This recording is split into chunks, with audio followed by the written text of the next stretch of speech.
I never thought my life would turn out like this. My name's Rita, and this is my story.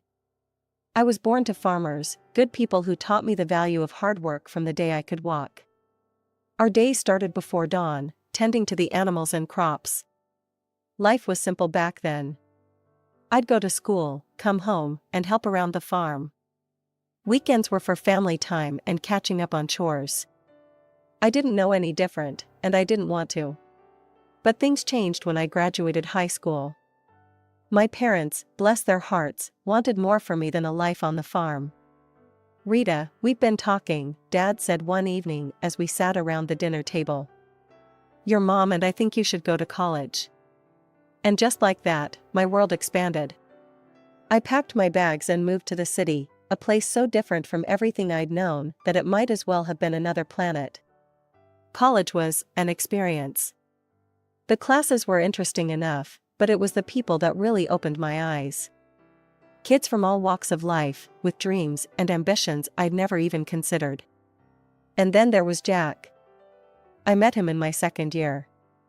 He was charming, confident, and so different from the farm boys back home. Jack knew exactly what he wanted from life, or so I thought. "Life's too short to waste it working yourself to the bone," he'd say, lounging on the grass outside the library. "We should enjoy ourselves while we're young." I was smitten. Here was someone who saw life as an adventure, not just an endless series of chores. We started dating, and before I knew it, we were talking about marriage. When I told my parents, they were cautious. They wanted to meet Jack, to get to know the man who'd stolen their daughter's heart. "He seems nice enough," Dad said after Jack's first visit to the farm. "But there's something. I don't know." "Just be careful, Rita." I brushed off his concerns. What did my old-fashioned father know about modern love? Jack was perfect, and we were going to have a perfect life together. My parents, bless them, paid for our wedding and even bought us an apartment in the city. "We want you to have a good start," Mom said, her eyes misty. "Thanks, Mom, Dad," I said, hugging them tight. "I promise I'll make you proud." As Jack and I stood at the altar, exchanging vows and rings, I thought my life was set. I had a husband who loved me, a good job in the city, and a bright future ahead. The first couple of years of our marriage were, well, I thought they were good. Jack and I both had jobs in the city, and we settled into a routine. But looking back, I can see the cracks that were forming even then. "Rita, do we have to go to your parents' farm this weekend?" Jack would whine every time I suggested a visit.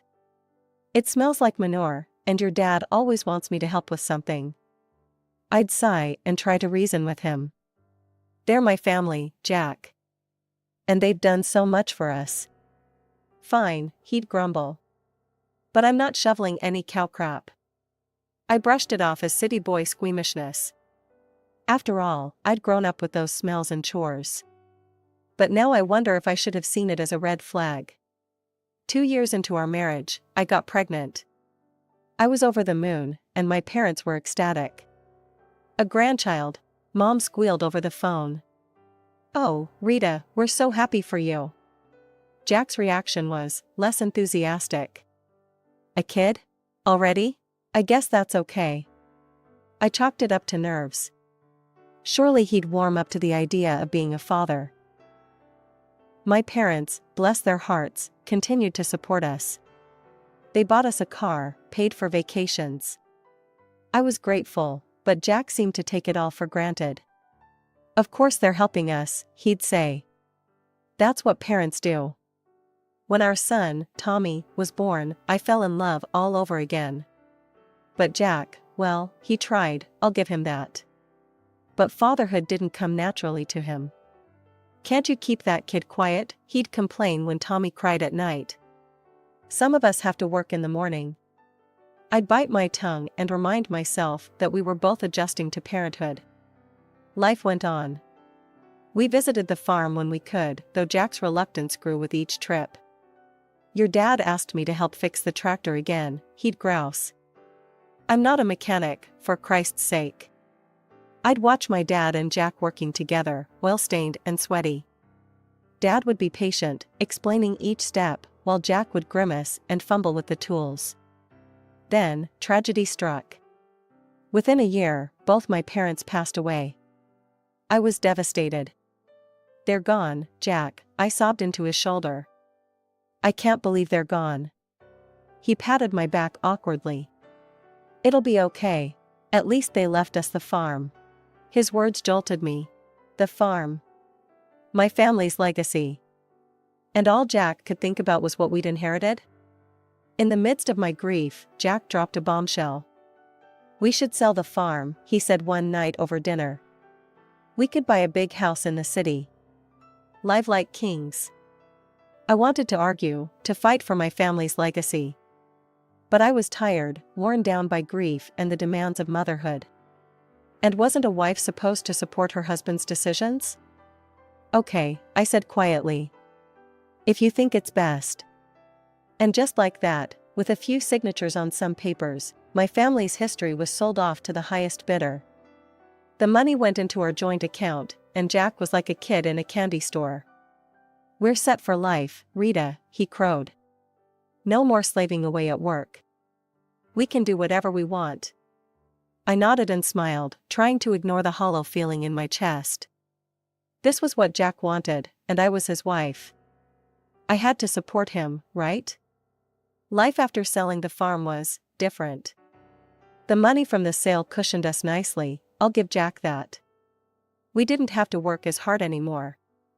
We both cut back to part-time hours, and for a while, it felt like we were living the dream. But as the years went by, I started noticing things. Jack, who'd never been a hard worker to begin with, seemed to lose all motivation. He'd quit jobs at the drop of a hat, always with some excuse. That boss was a jerk, he'd say, or they expected too much. "I'm not a slave, you know." I'd try to reason with him. "Jack, we can't live off the farm money forever. We need to think about our future." He'd wave me off. "Relax, Rita. We're set for life. Why work ourselves to death?" Meanwhile, our son Tommy was growing up fast. He graduated high school, then college, and before I knew it, he was working and living on his own. I was proud of him, but I missed having him around. Then one day, I was flipping through the newspaper when a name caught my eye. It was an article about a successful concrete production plant, owned by none other than Jack's uncle, Robert. "Jack," I called out, "did you see this article about your Uncle Robert?" Jack's face darkened. "I don't want to hear about that old tyrant," he snapped. I knew the story, or at least Jack's version of it. How his parents had died when he was young, leaving him in the care of his uncle. How Robert had been overbearing and controlling, trying to force Jack into the family business.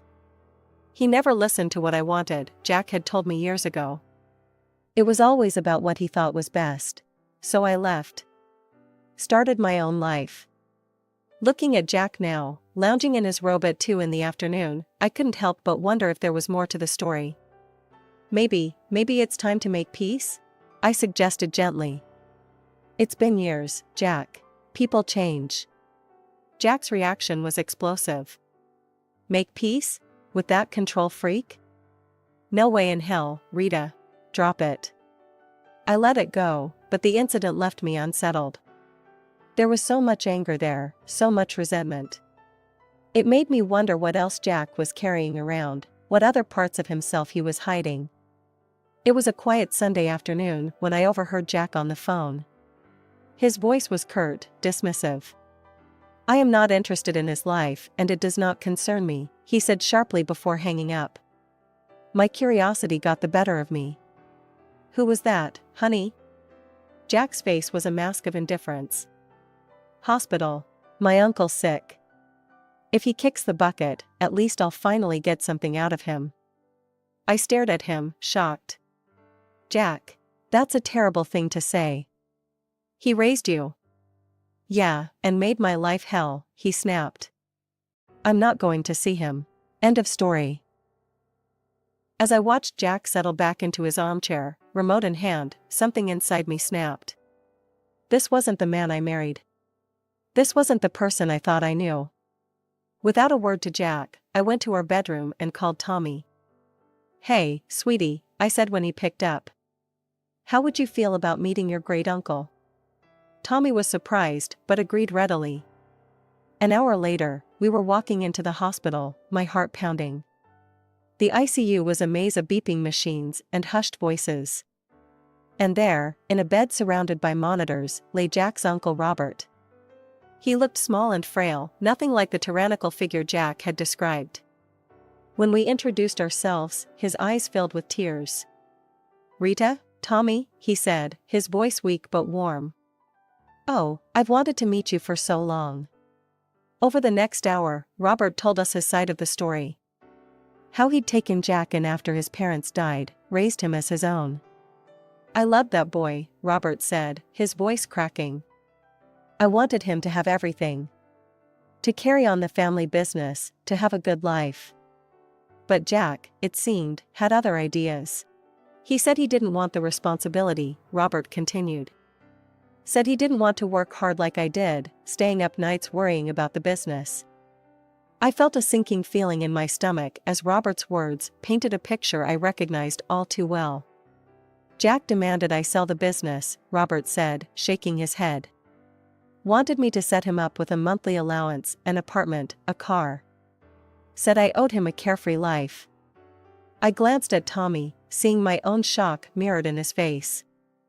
"I told him that's not how life works," Robert went on. "That money needs to be earned. I begged him to stay, to learn the business. But he just got angry. Said he'd find a rich wife and never have to work a day in his life." As I sat there in Uncle Robert's hospital room, memories from the past decade started flooding back. Like pieces of a puzzle finally falling into place, I saw our life together in a new, harsh light. Jack had never held a job for long. He always chose part-time work, called in sick often, took countless days off. I'd attributed it to stress, to him being a free spirit. But now I saw the truth. "Life is for pleasure, Rita," he'd always say. "Why kill ourselves working?" I felt sick to my stomach as realization dawned. Jack hadn't married me for love. He'd married me for my family's money, for the comfortable life he thought I could provide. I was just a means to an end, the rich bride he'd promised his uncle he'd find. Tears welled up in my eyes as the weight of this truth settled on me. Our whole life together, our marriage, our family, it was all built on a lie. Uncle Robert's voice pulled me from my thoughts. "I'm so sorry," he said, his voice weak. "I won't be able to leave anything to you or Tommy. I wanted to, but..." "It's okay," I said, squeezing his hand. "We don't need anything." "I had plans," Robert continued, growing agitated. "A new project. It would have changed everything. But I ran out of time." Suddenly, Robert's face contorted in pain. The machines around him started beeping urgently. "You need to leave," a nurse said, rushing in. "Now." A few days later, the call came. Uncle Robert had passed away. When I told Jack, his reaction made my blood run cold. "Finally," he exclaimed, a grin spreading across his face. "Took the old bastard long enough." I stared at him, disgusted. "Jack, he was your uncle. He raised you." He waved dismissively. Yeah. So, when's the funeral? Do we need to go to that?" In the end, Jack didn't attend. Tommy and I organized the funeral ourselves, a small, dignified affair that I hoped would have made Uncle Robert proud. While I was grieving for a man I'd barely known, my husband was at home, gleefully calculating his newfound wealth. "The factory's got to be worth at least 10 million, I heard him saying on the phone when I got home. Can you believe it? I'm rich." I watched him strut around our house, boasting about his inheritance, and felt nothing but revulsion. This wasn't the man I thought I'd married. This was a stranger wearing my husband's face. And then, things got worse. "You know, Rita," Jack said one evening, his eyes cold. "You're getting kind of old for me. I think I'm ready for an upgrade." I couldn't believe what I was hearing. "Excuse me?" He shrugged, not even bothering to look ashamed. You heard me. I'm rich now. I can do better. Over the next few weeks, Jack's behavior became increasingly erratic. He'd stay out late, coming home in the early hours reeking of booze and perfume. More than once, I spotted lipstick stains on his collar. Each time I confronted him, he'd brush me off. Mind your own business, he'd sneer. You should be grateful I come home at all. As I lay awake one night, listening to Jack stumble in at 3 a.m., I realized something had to change. I couldn't keep living like this. I deserved better. But more importantly, I needed to know the truth about everything, about Jack, about the inheritance, about the life I thought we'd built together.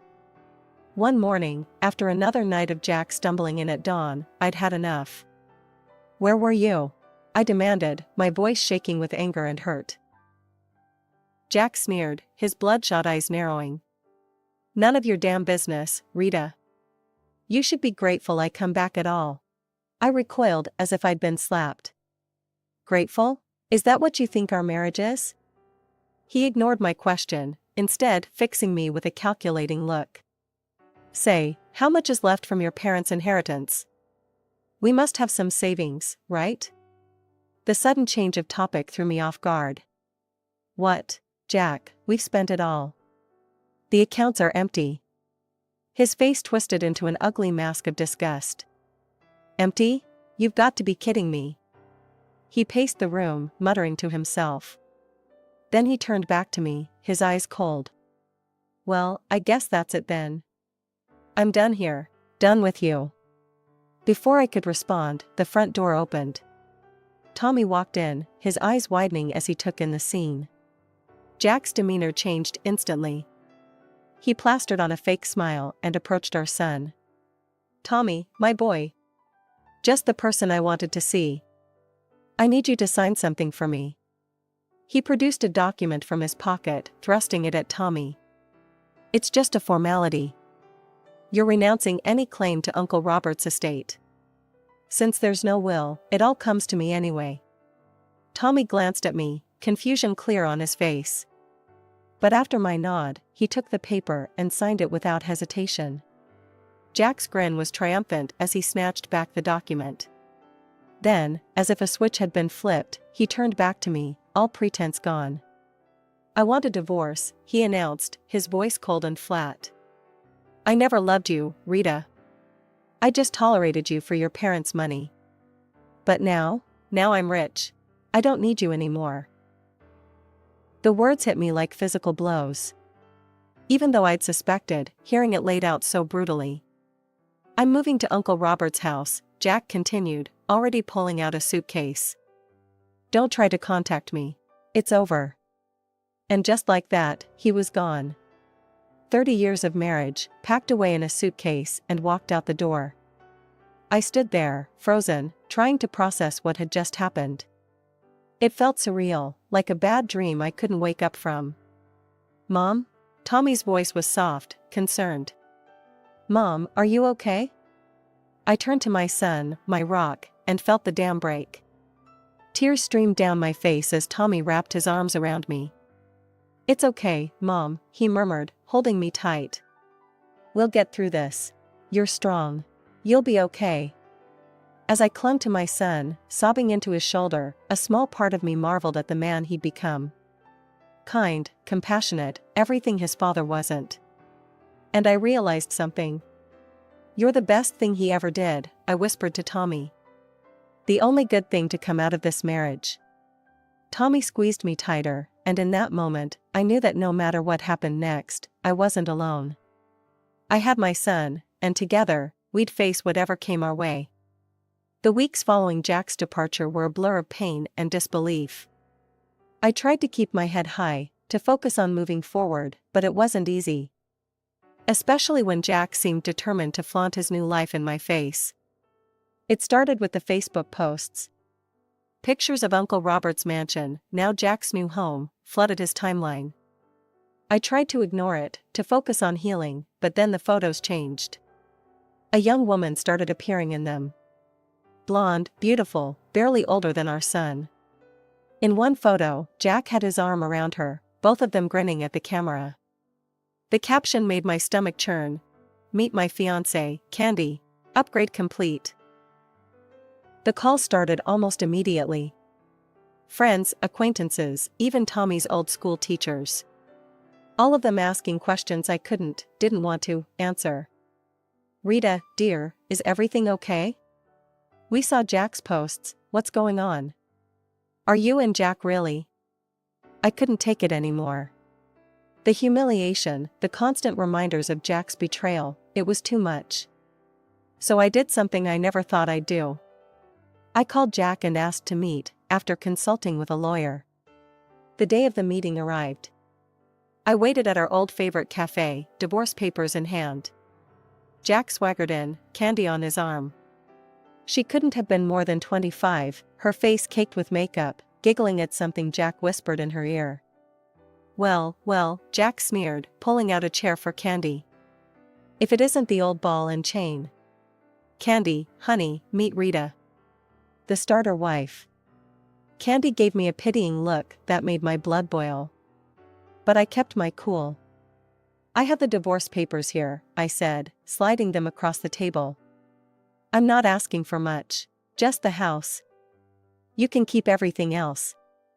To my surprise, he picked up the pen without argument. Fine. Have your little house. I've got bigger and better things now.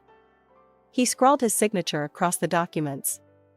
He turned to Candy, his voice sickeningly sweet. Now I can finally be with someone I truly love. Someone worthy of me. I gathered the papers, my hands shaking slightly. As I walked out of the cafe, I heard Jack's mocking laughter behind me. But I didn't look back. I had what I came for. The next day, I filed for divorce.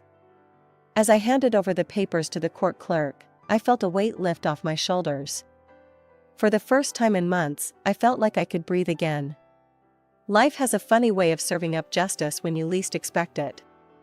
For me, it came in the form of a headline splashed across the local newspaper.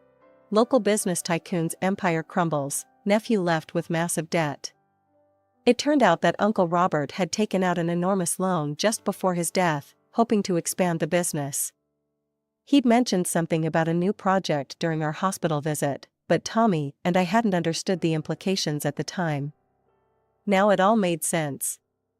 I watched from afar as Jack's new life crumbled around him. He sold the factory, the mansion, the cars, everything. And still, he was left owing nearly $1 million. The cherry on top?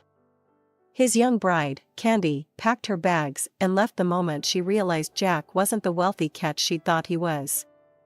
I'd be lying if I said I didn't feel a twinge of satisfaction. Karma, it seemed, had finally caught up with Jack. Then, one rainy evening, there was a knock at my door. I opened it to find Jack standing there, looking nothing like the smug, wealthy man who'd walked out on me months ago. He was disheveled, his eyes red-rimmed and desperate. Rita, he said, his voice cracking. I've been such a fool. I see that now. Please, can we talk? Against my better judgment, I let him in. For the next hour, I listened as Jack poured out his heart.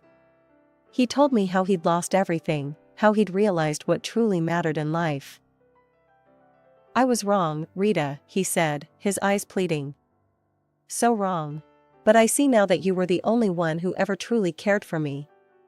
The only one I've ever really loved. Then, to my utter disbelief, Jack got down on one knee, producing a small velvet box. Rita, please. Give me another chance. Marry me again. Together, we can overcome anything. For a moment, I was speechless. Then, I did something that surprised even me. I laughed. It started as a small chuckle and grew into full-blown, tears streaming down my face laughter. Jack's face fell. What's so funny? When I finally caught my breath, I looked him straight in the eye. Oh, Jack. Did you really think it would be that easy? That you could treat me like garbage, throw me away, and then come crawling back when things got tough? His expression darkened. Now listen here, he snarled, jumping to his feet. This is my house too. I have rights. I calmly walked to the drawer where I kept our divorce papers, pulling them out and showing him his own signature. No, Jack, you don't. You signed away any claim to this house.